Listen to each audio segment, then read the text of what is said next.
Israelites knew more than one story of creation, and they didn't seem too concerned about trying to make them mesh up, probably because they didn't see them as strictly historical the way we think of them.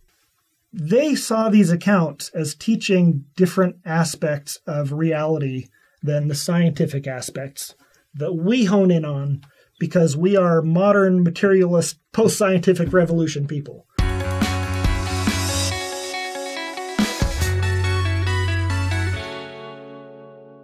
Hey guys, welcome back to another episode of Saints Unscripted. We've got Ben Spackman back with us again.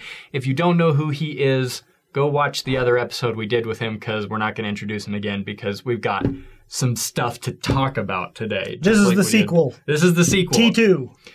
But it's a very different topic. Yeah. Okay, so in a past episode that we did for the Faith and Belief segment, we talked about evolution and we talked about interpreting Scripture, and we read over a statement on the church's website that essentially says the creation account in Genesis is not necessarily meant to be interpreted literally, is what the church's website says. And I look at that, and the question that I have is, if it's not to be interpreted that way, how should we be reading it? What is the proper way to read the creation account and maybe Adam and Eve if we have time to get into that? Well, I'm going to flip the tables. What do you think literally means? Well, that?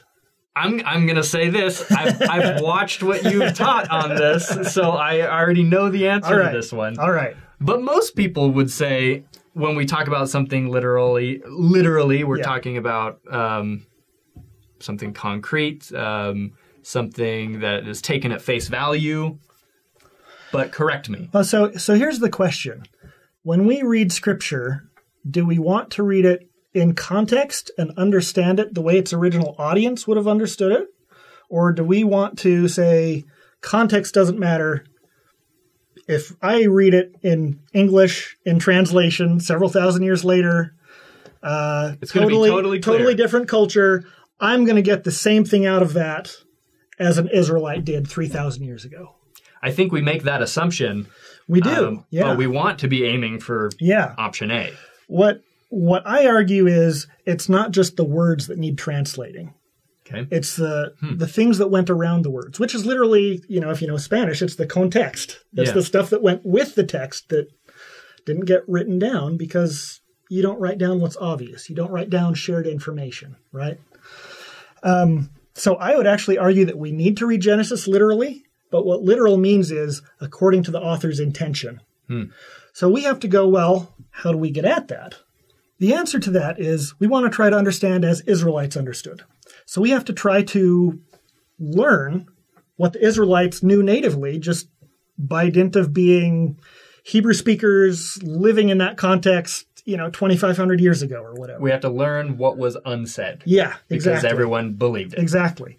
And so the way scholars do this is we learn ancient languages and we read parallel texts. So if Genesis is a creation text, we can also read creation texts from Assyria and Babylon and Egypt and Canaan and all of these other cultures that are, contemporary, depending on the text we're talking about. And as you start putting like with like, different things start emerging. And you start saying, okay, the thing that I thought was really significant here that leaped out to me as a 20th century Western American reader, that is not at all what the Israelites would have keyed in on. Okay, so this leads really well into a question I have. Yeah. And this might illustrate this point really well. When Genesis tells us that we were created in the likeness and image of God, what does that mean from a historian's perspective that's paralleling ancient texts and whatnot? So we tend, as Latter-day Saints, we tend to see this as talking very clearly about God is in human form. And Israelites almost certainly believed that, actually. But the vocabulary that gets used points us in a secondary direction that might have actually been more important to the Israelites. In some of the surrounding cultures, and I can't remember which off the top of my head, I think the Babylonians, only one person was said to be in the image of God, and that person was the king. The king was divine. The king was the image of the god. Everybody else was... Everyone else is a peon. Just trash. We don't care about them. And so for the Genesis account to say every man and woman is in the image and likeness of God was really democratizing. It's saying all humans are royal. All humans are in God's image. And it, instead of having the king up here and the people down here, it kind of put everyone on the same level from that perspective. But you only know that by reading these other documents or by reading scholars who have, compared these and talked about that stuff. So when we read it, we kind of think, okay, we were created with bodies just like God has a body. Great. But when you match it up with the ancient context, you're saying that perhaps this was more of a response to these parallel texts. It's hard to say if the Israelite authors or editors of Genesis have Babylonian or Egyptian stuff in front of them while they're composing or editing Genesis. Right. But one of the scholars I really like wrote recently in one of the very prominent journals that there's strong evidence that the author of Genesis 1 was intimately familiar with one of the Babylonian creation texts and was deliberately shaping it to respond to that. And if you think about that, we know that Lehi gets out of Jerusalem right before the Babylonian exile. They haul off all the kings and courtiers and people to Babylon, right? Well, if you're in Babylon and an Israelite and a Babylonian are chatting, and the Babylonian's like, look at our great king. He's in the image of God. The Israelite response is going to be, big deal. So am I. So's my wife. So are my kids, even the one that's puking on my wife, right? He is in the image of God. Yeah. So it's no surprise then that idea ends up in our holy text.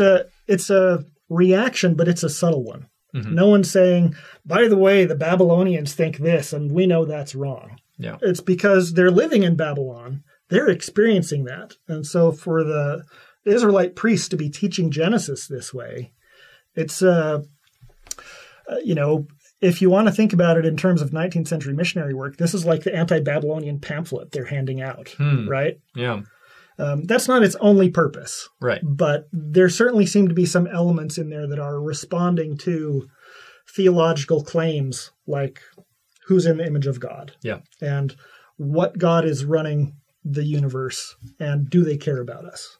So let's talk more about the rest of creation. Yeah. How are we meant to read that? Let's look at the 6 days of creation. And my understanding is that there are a couple different accounts of creation within the first couple of chapters of Genesis. Yeah. We try to sometimes mesh them together because they're not exactly in agreement with each other. Mm-hmm. But do we need to do that? What's going on here? How should we be reading this story? Well, it's a problem that's been noticed pretty much as far back as we have records, because you have this creation in Genesis, man, woman, plants, animals, water, and then you turn the page to Genesis 2 and it says, no plants, no animals, no humans. There's no rain on the earth. Nothing grows. It's like, well, what just happened to all that stuff? And people have explained those in different ways. The mainstream scholarly response is to say that the first creation account, chapter 1 through about chapter 2, verse 4, is actually a later account. Israelite priests in Babylon, they're not writing this whole cloth, but they're taking Israelite doctrines that they knew that we find elsewhere in Psalms and in Genesis 2 through 3, and they're shaping them to respond to this Babylonian stuff that they're surrounded by. Genesis 2 through 3 is thought to be a separate story, an older one, a different one. And then it's not quite a complete creation story, but hints of a creation story that gets scattered through Psalms and Job and some other places. Israelites knew more than one story of creation, and they didn't seem too concerned about trying to make them mesh up, probably because they didn't see them as strictly historical the way we think of them. It wasn't like you had, two witnesses to a car accident, and this guy says it was a red van, and this guy says it was a white sports car, and they have to mesh somehow. How were they wrong? They saw these accounts as teaching different aspects of reality than the scientific aspects that we hone in on because we are modern, materialist, post-scientific revolution people. Right. We think those are the aspects that matter. And for the Israelites, the biggest aspects were not physical. natural the way we would think of them. They were theological truths. All of their neighbors were polytheists. And polytheism was really attractive. It made a whole lot of sense. Mm-hmm. That doesn't make sense to us, but it made a whole lot of sense to them for reasons I don't need to go into, I suppose. So we have these two creation accounts, and these two creation accounts get echoed in Moses. They get echoed in Abraham. They don't quite get echoed in the temple, which I'm not going to go into. But I have talked about that in a fireside I did in the Washington, D.C. temple, and that's on YouTube. You can look at that. I've talked about that at Fair a bit. I think if we were able to recognize more of the theological truths that were being taught to the Israelites there, we would be less touchy about why are there two? Why don't they mesh? Why don't they make sense? It defangs it a little. One question I have, and maybe this can be the beginning of the end of this episode. When people read Genesis, when they open the Bible, when they're reading this creation account, what advice would you have to our viewers as they read it? This is both absolutely true and I'm afraid completely useless. But try to forget what you think you know. Okay. Clean slate. Clean slate. I mean, it's impossible because we all have this programming we absorb from our environment about, I don't remember when I learned the world was round, right? Yeah. You just pick it up at age 3 from Sesame Street or whatever. Yeah. There's this framework that we think about the way the universe works, and we naturally dump that framework onto Genesis, which has a very different framework. But try to forget what you think you know. Try to forget those impulses and try to read it as if you're an Israelite struggling with polytheism, struggling with what is my place in creation. Because for the Babylonians, humans were slaves to the lower class of the gods. They were the mud people. Their lives did not matter. And what Genesis has to say about do human lives matter? Is creation good? Does God care? Is there more than one God and they're battling with each other and humans just get killed in the crossfire? Genesis has an awful lot to say about that, and that is what it's trying to convey. So try to forget what you know. Try to put yourself into Israelite sandals. And then more concretely, pick up a study Bible. Jewish Study Bible is fantastic. The NRSV Cultural Background Study Bible does a good job here. That one's edited by John Walton, who's an evangelical scholar I like. He is at Wheaton. He has to sign a statement affirming inerrancy every semester, but he does a fantastic job bringing out what Genesis was trying to teach in the ancient world. And it wasn't anti-evolution, it wasn't history, it wasn't science. And some of that's in that study Bible that you can pick up for, $20 or $30, I think, in hardcover. So that's my number one concrete advice to people is pick up a study Bible and then try to forget what you know and look at it with new eyes, Israelite eyes, if you can. I don't know that I have any more questions. We covered it all. Wait, there's so. Let me see what else I wrote down for this. Okay, I think. Do you have any final thoughts? Yeah. So I actually just found this citation from John Taylor today. Okay. But I think it's great, so I want to bring part of it in. Sure. So one of the things that Latter-day Saints tend to think because of the Book of Mormon is Scripture is for us. Mm-hmm. It's for our day. Yeah. It was prophetic and looked forward. And I would actually say the Book of Mormon wasn't written for our day. It was edited for our day, but, I'm splitting hairs a little. Yeah. But unlike the Book of Mormon, the Bible was very much not written for our day. It was not prophetically for us. Mm-hmm. John Taylor, President Taylor, said the Bible was written for the people of its day. Isaiah, Ezekiel, etc. had revelations for themselves, not us. And yet we tend to want to go in and think, this applies to me. We need to live like this. This is directed directly at us. I don't have to read like an Israelite because it's just full of timeless truths that are accessible regardless of translation or culture. And that's very much not the case. And one of the things that Walton actually says is, Scripture and when he says Scripture, he means the Bible, of course. But Scripture might be for us, but it wasn't to us. The primary audience is not us. It was for its contemporaries, right? When Paul writes to the Corinthians, he's just writing to the Corinthians. He's not like, okay, 2,000 years from now, this is going to be canonized and people are going to...